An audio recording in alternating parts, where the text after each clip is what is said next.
Ternyata ada 4 orang perempuan member of parliament yang masih muda-muda, ada yang warna kulitnya berbeda-beda, agamanya berbeda-beda. Agamanya yang berbeda dari people of color ya, women people of color yang kuat ya. Yang sebetulnya itulah Amerika gitu sekarang ini. Itu satu. Tapi kedua, Amerika itu juga sudah mulai mempertanyakan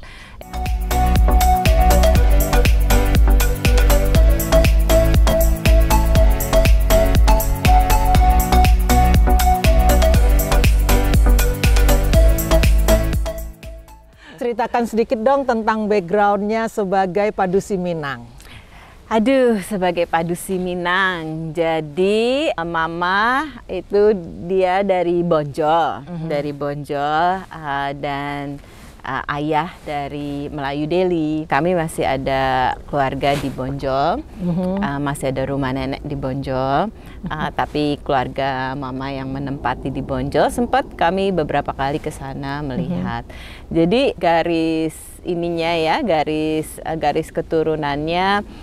Jadi rumah kami itu persis nggak jauh dari tempatnya Tuanku Imam Bonjol di situ. Dan itu menurut cerita keluarga masih ada garis keturunan dari sana. Dari Tuanku Imam Bonjol. Ibunya Mbak Gadis juga aktivis Aisyah ya, kalau itu. Nah itu ceritakan sedikit deh tentang ibunya. Iya, jadi zaman dulu itu kan semua ingin merdeka kan, ingin merdeka. Terus jadi Mama waktu itu di Aisyah, jadi banyak memberikan pidato-pidato tentang kemerdekaan, tentang perempuan begitu.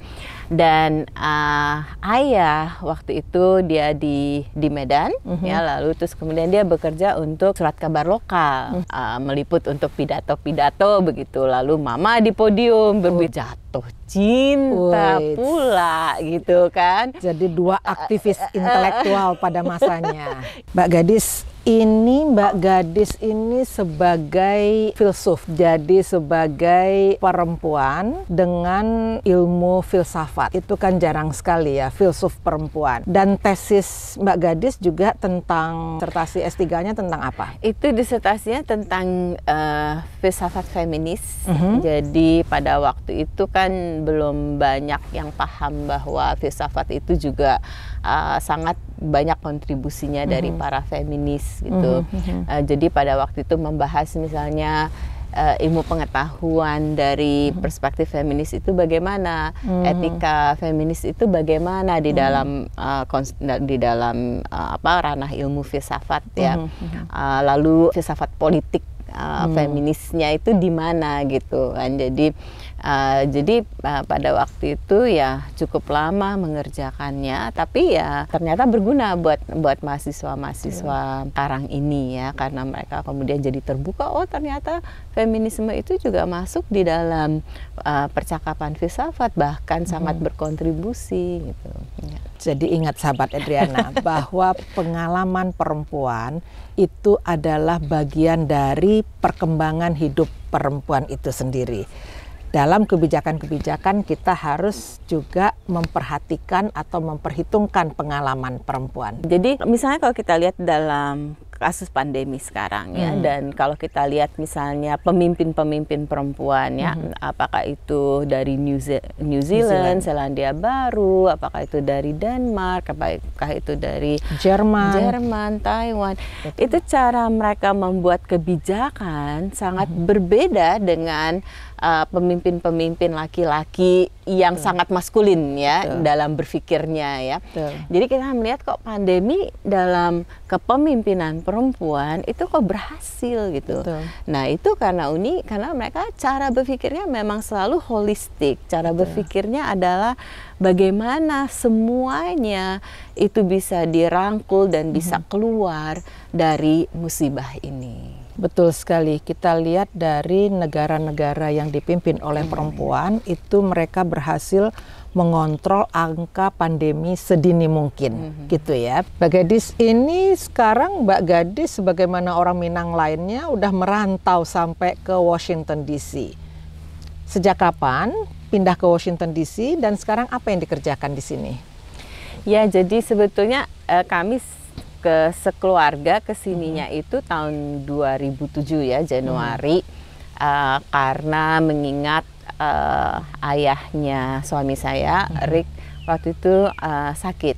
Jadi kami merasa bahwa anak-anak juga harus dekat dengan keluarga suami ya, dan terutama kakeknya dan neneknya. Lalu pindah, tetapi waktu itu kan saya masih terikat dengan UI ya, jadi saya masih ada kewajiban mengajar dengan UI. Jadi akhirnya bolak-balik untuk setiap semester untuk bisa tetap menghormati kontrak dengan UI itu. Sampai terus kemudian tahun 2016 saya bisa pensiun dini karena udah cukup umur kan. Jadi terus akhirnya bisa pindah ke sini secara full gitu, secara full di sini, dan akhirnya lalu diterima di Montgomery College mengajar di situ. Jadi ya udah secara full time di sini ya sejak 2016 lah gitu ya. Jadi mengajar mata pelajaran sosiologi dan sosiologi gender.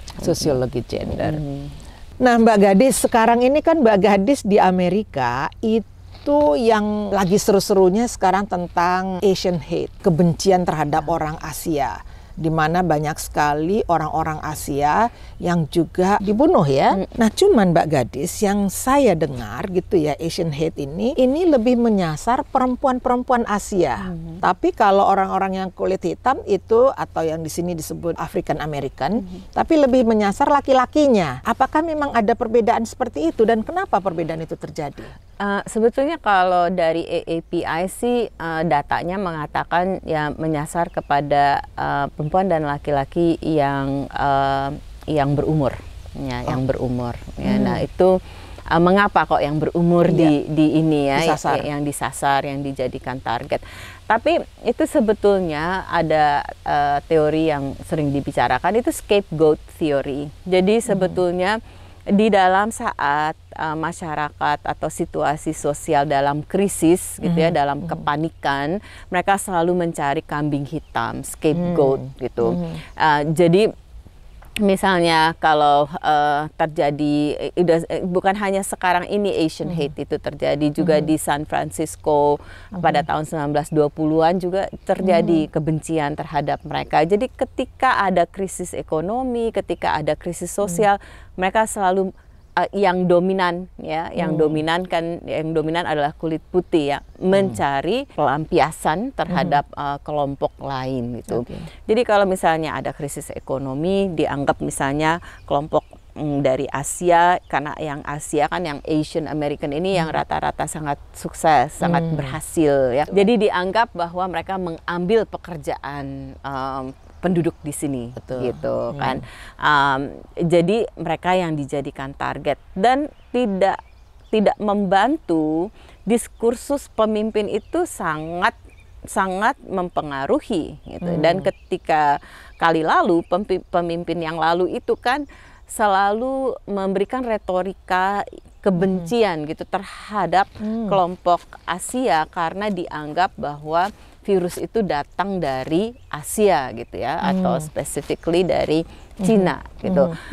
Nah, mengapa pemimpin itu penting dan mereka harus akuntabel terhadap ucapannya? Karena ucapannya dia itu memberikan pengaruh yang besar pada pengikut-pengikutnya gitu.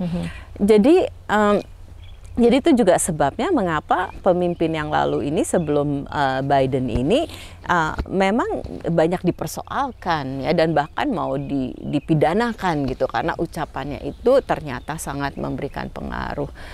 Jadi faktor-faktor itu semua itu yang mengakibatkan Asian hate ini. Tetapi ada juga ininya ya, ada juga titik terangnya atau hikmahnya gitu ya, bahwa dengan adanya kasus-kasus ini, maka Asia, Amerika juga kemudian didiskusikan problemnya di mana, persoalannya di mana, dan kemudian juga ada awareness gitu ya, dan kemudian diharapkan akan ada perubahan, sama juga dengan Black Lives Matter gitu ya, karena ada Black Lives Matter kemudian ada perubahan. Nah, mudah-mudahan dengan ada awareness tentang Asian hate ini juga kemudian orang mulai sadar bahwa orang Asia itu nggak semuanya berada kok. Betul. Orang Asia itu nggak semuanya kan dianggap karena karakter Asia itu sangat penurut. Ya, betul. Karena dia penurut, dia takut untuk bersuara. Karena dia takut untuk bersuara, dia selalu mengikuti arus utama gitu. Dia itu orang yang tidak mau untuk jadi aktivis. Karena dia pengen cari selamat. Dan kultur budayanya juga betul. Yang dari nenek moyang juga, udah kamu baik-baik aja, kamu belajar aja, nanti kamu jangan ikut-ikut lah gitu. Nah, dengan diskusi ini semua, kemudian generasi baru yang lahir di sini dan mereka adalah Asian American, mereka kemudian mendiskusikan itu. Mereka mengatakan ya kita sendiri juga harus mulai sekarang juga mengakui kekuatan kita di mana, kelemahan kita di mana gitu. Jadi mereka juga harusnya juga mulai ikut involve dalam politik ya, politik lokal, supaya suara-suara mereka juga didengarkan. Kalau kita sebut ini kan warisan dari situasi politik yang ditinggalkan oleh Trump gitu ya. Nah, waktu kampanye sebelum Biden ini, itu kan kampanye pertarungan antara Hillary Clinton dengan Trump. Hillary punya postur untuk menjadi presiden perempuan pertama di Amerika. Ini breaking glass ceiling nih, kita mengatakan itu. Tapi kan ternyata tidak. Saya yakin sekali perempuan-perempuan yang ada di Amerika juga pasti kecewa, karena kita yang ada di luar Amerika aja sangat kecewa. Mbak Gadis melihatnya sebetulnya apa yang terjadi? Karena kan gerakan perempuan di Amerika ini kurang apa sih sebetulnya? Mereka cukup speak out, mereka cukup kuat, tapi kenapa Hillary yang begitu punya postur untuk menang pada waktu itu dan didukung full oleh partainya, kalah dengan seorang Trump yang Mbak Gadis gimana melihatnya? Nah, Hillary meskipun dia didukung oleh suara liberal yang kuat, suara feminis yang kuat, dia tidak melihat masyarakat tersebut gitu ya. Dia tidak memperhitungkan masyarakat tersebut karena dalam pikirannya dia udah pasti menang gitu ya. Jadi dia melihat bahwa dia telah didukung oleh mayoritas. Nah, kelompok yang kecil inilah yang diambil oleh si Trump gitu ya. Dan dieksploitasi oleh Trump ya. Karena kalau dipikir-pikir dua-duanya nih kandidatnya sebetulnya Trump itu sebetulnya juga liberal. Dia itu hanya memanfaatkan konservatif ya. Si elit, kalau bilang elit ya sebetulnya Trump lebih elit. Dia lahir dengan kekayaan yang berlimpah. Hillary dari keluarga yang justru menengah bawah dan kemudian bekerja keras untuk bisa sampai itu ya. Tapi Trump bisa memanfaatkan kelompok yang merasa, kelompok kulit putih yang miskin, yang konservatif, di pedalaman yang tertinggal gitu. Jadi kalau melihat ke belakang, apa kekurangan Hillary adalah dia tidak membangun jembatan kepada kelompok yang tertinggal itu. Instead of building bridges, membangun jembatan itu, dia burning bridges. Ya. Dia membakar jembatan itu dan mengatakan kita nggak butuh mereka.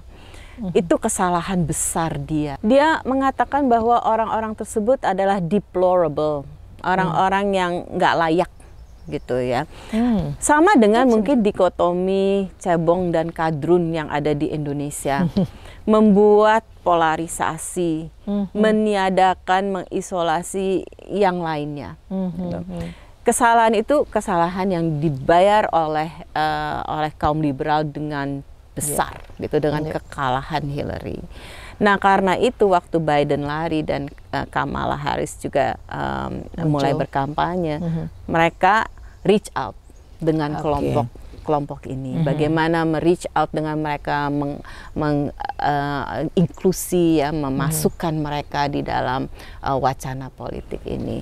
Karena membuat polarisasi kayak gitu, dikotomi kayak itu merugikan demokrasi. Jadi menurut Gadis, apakah memang Biden dengan Kamala Harris itu betul-betul bisa menarik dukungan politik dari across the classes atau across the warna-warna kulit gitu ya, itu warna kulit, classes ya itu jadi itu kekuatan yang dilakukan atau yang konservatif juga merangkul konservatif. Jadi memang beda strategi dari yang dilakukan oleh Hillary gitu ya. Nah, kalau melihat hal seperti itu sebetulnya kita punya harapan nggak ya untuk perempuan dalam politik Amerika? Kadang-kadang kan ada juga orang mengatakan bahwa Kamala Harris itu posisinya appointed gitu loh kan, dia diberi oleh Biden gitu, kesempatan yang diberi gitu ya. Kalau menurut Gadis, apakah kehadiran Kamala waktu itu memberi pengaruh kepada kemenangan Biden juga nggak gitu loh?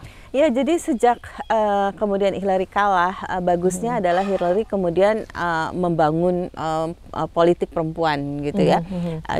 Dia fundraising untuk perempuan running di dalam bidang politik ya. Jadi banyak sekali uang yang dia kumpulkan, bukan untuk dirinya sendiri tapi untuk supaya perempuan di daerah manapun menang masuk parlemen gitu. Jadi terlihat tuh di dalam pemilihan kemarin begitu banyak perempuan yang masuk di dalam politik. Sebelumnya itu juga ada tokoh-tokoh progresif seperti Alexandra Ocasio-Cortez yang muda-muda juga. Itu mereka bikin gerakan apa, squad itu ya? Iya, the squad itu dan mereka itu juga berhasil masuk. Itu tidak terlepas dari networking, fundraising yang kuat dari perempuan-perempuan yang sudah ada di dalam politik ataupun di organisasi perempuan dan semuanya.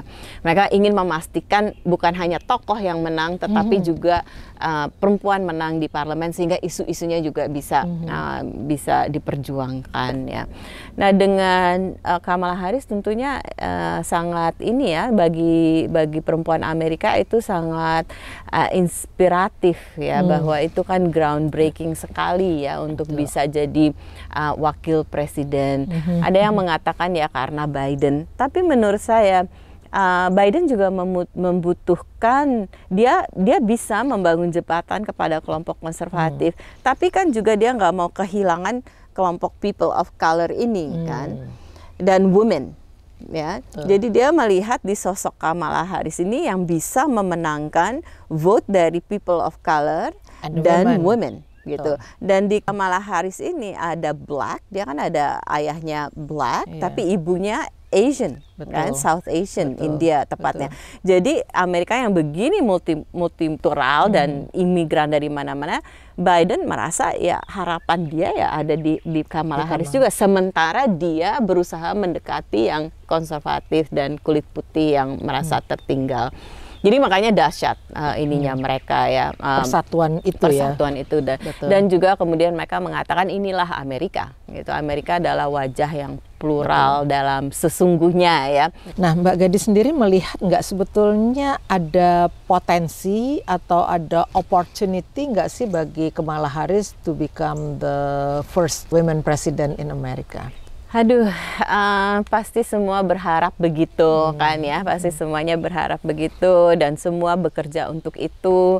Kamala Harris juga bekerja keras dan Biden adalah sosok yang memang feminis, jadi dia berusaha juga memberikan kesempatan yang besar pada Kamala Harris. Tapi kan ultimately kalau kita ikut teori the economy stupid kan ya, jadi kalau ekonomi bagus pasti berdampak gitu, dan pasti vice presidennya akan dianggap kompeten juga untuk menjadi leader. Jadi semua ini di pundak administrasinya Biden dan Kamala sekarang ini. Bisa nggak mereka mau menyelesaikan masalah ekonomi apalagi setelah pandemi kan. Tapi sebetulnya sekarang apakah Biden juga memberi panggung nggak sih? Karena sebetulnya kan orang mengatakan wakil presiden itu kan nggak punya panggung sebetulnya gitu kan ya. Karena sekarang kan itu dia udah banyak diberi, misalnya persoalan imigran dari Meksiko ke Amerika yang membludak. Kamala Harris oleh Joe Biden ditunjuk untuk menyelesaikan masalah itu. Jadi itu persoalan yang besar kan, imigran yang masuk dari Meksiko ke Amerika. Jadi bisa nggak dia challenge-nya, bisa nggak dia menyelesaikan masalah itu. Kedua, menyelesaikan masalah police brutality, kan ya, masalah kekerasan polisi ya. Kamala Harris diberikan juga tanggung jawab itu ya, karena dia bekas Attorney General kan, jadi dia dianggap punya pengetahuan untuk itu dan bagaimana untuk kembali masyarakat mempunyai kepercayaan terhadap polisi. Ya, jadi dua hal itu dan juga termasuk ya ini Asian hate dan termasuk masalah ras ini ya yang dianggap bahwa Kamala Harris bisa mampu. Nah, itu semua yang sekarang lagi jadi tantangan buat Kamala Harris. Dia bisa nggak untuk mengatasi semua itu sehingga dia bisa kemudian menganggap dirinya orang yang mampu untuk meliding negara. Kita harus ingat bahwa perempuan di negara maju untuk menjadi pemimpin itu kompetisinya lebih berat daripada di negara berkembang. Oh, kenapa? Karena di negara berkembang itu sistem politiknya sangat didukung oleh sistem politik keluarga. Ya. Partai politiknya juga adalah kebanyakan milik keluarga, gitu ya. Jadi sistemnya itu sangat mendukung kalau dia perempuan, kalau dia bapaknya bekas presiden, gitu ya, atau bapaknya terpandang, bapaknya apa, dia bisa dengan mudah masuk di dalam. Kalau dia bagian dari oligarki dia dengan mudah. Karena kan banyak sekali di negara kita contohnya yang jadi bupati, yang jadi perempuan, dia perempuan jadi bupati, perempuan jadi gubernur atau perempuan jadi anggota DPR. Baik pusat maupun daerah itu kan pasti mereka adalah berasal dari oligark lokal biasanya. Benar, itu dan nggak hanya di Indonesia, di India, di Bangladesh, di Pakistan juga sama kan ya. Nah kalau di negara maju, kalau di negara maju nggak individual itu kan, dan mereka sangat tidak tertarik dengan oligarki, bahkan dianggap itu karena mereka kan imigran yang lari dari yang kulit putih ya, yang lari dari negara Eropa karena persoalan oligarki tersebut kan, persoalan monarki juga kan, mereka lari ke the land of the free katanya, yang semua orang punya kesempatan gitu. Jadi kompetisi di negara maju, apalagi negara besar seperti Amerika ini, itu sangat sulit gitu ya untuk perempuan melalui barrier yang banyak, barrier seksisme, barrier politik yang maskulin ya. Dan jadinya apa yang Kamala Harris misalnya, dia nggak punya, ibunya cuma seorang imigran dari India yang kesini karena mau belajar, lalu jatuh cinta sama imigran lainnya juga dari Jamaika ya, Jamaika yang black gitu kan. Lalu mereka divorce dan Kamala Harris sama adiknya ya, single mom, lalu terus kemudian ya berjuang dalam hidup gitu. Jadi dia nggak punya kaitan dengan siapa-siapa ya. Jadi Hillary Clinton juga sama gitu, dari keluarga yang menengah bawah dan bisa masuk Yale dengan susah payah gitu ya. Kalau kita sudah melihat bagaimana perbedaan gerakan perempuan di negara kita dengan gerakan perempuan di negara maju seperti Amerika. Dengan tadi yang dikatakan oleh Gadis bahwa di Amerika ini lebih berat perjuangan politiknya. Tapi ini lahir fenomena baru yang the squad tadi nih, yang bahasanya Gadis gitu kan ya. Itu ada, kalau saya nggak salah ada 4 ya itu ya.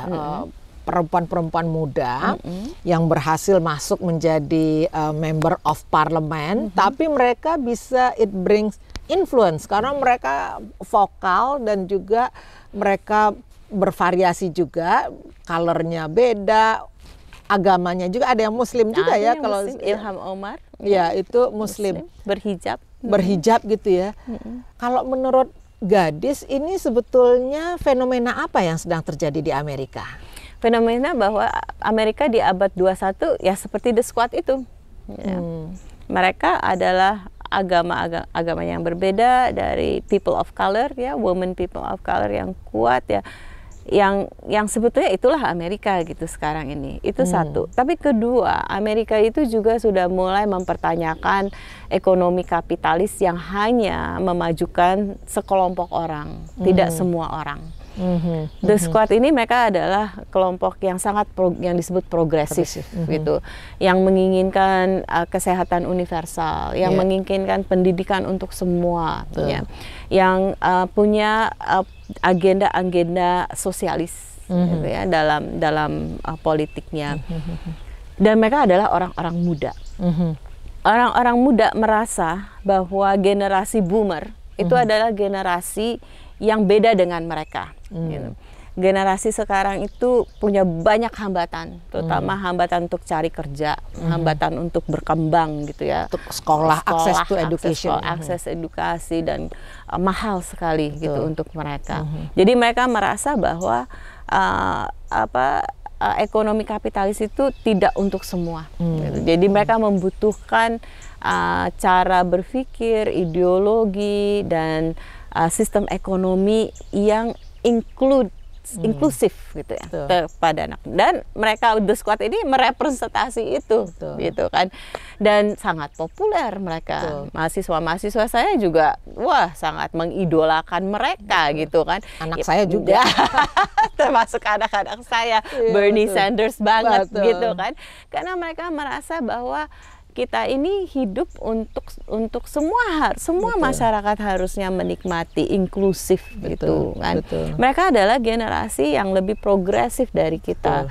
Mereka itu lebih bahasa tentang pluralisme itu ada di mereka, bahasa agama yang plural juga ada di mereka, ya mereka itu juga lebih smart dari kita gitu kan, lebih environmental conscious, kesadaran lingkungannya lebih baik daripada kita. Tentunya mereka menginginkan dunia yang lain dari kita. Mereka menginginkan dunia yang adil, ya. Happiness bagi mereka juga beda. Happiness bagi kita 4 mobil, 5 rumah gitu ya, pensiun yang bagus. Happiness buat mereka sangat berbeda gitu ya. Mereka itu mempunyai interpretasi sendiri tentang happiness. Nggak semua orang harus jadi dokter, nggak semua orang harus jadi insinyur. Tapi bekerja sebagai farmer itu bagus. Bekerja juga sebagai retail, asal bisa hidup dengan baik, hidup dengan cukup, itu juga pekerjaan yang bagus, pekerjaan yang mulia. Jadi kalau dikatakan ada harapan nggak pada generasi muda? Kalau saya sih setiap hari kan dengan anak-anak muda, saya melihat harapannya lebih besar di tangan mereka daripada di tangan kita gitu ya. Jadi hope-nya ini menurut saya mereka adalah generasi yang lebih baik dari kita. Sahabat Adriana, perbincangan kita dengan Dr. Gadis Arifia ini sangat kaya dari Indonesia sampai Amerika. Tayangan inspiratif Adriana.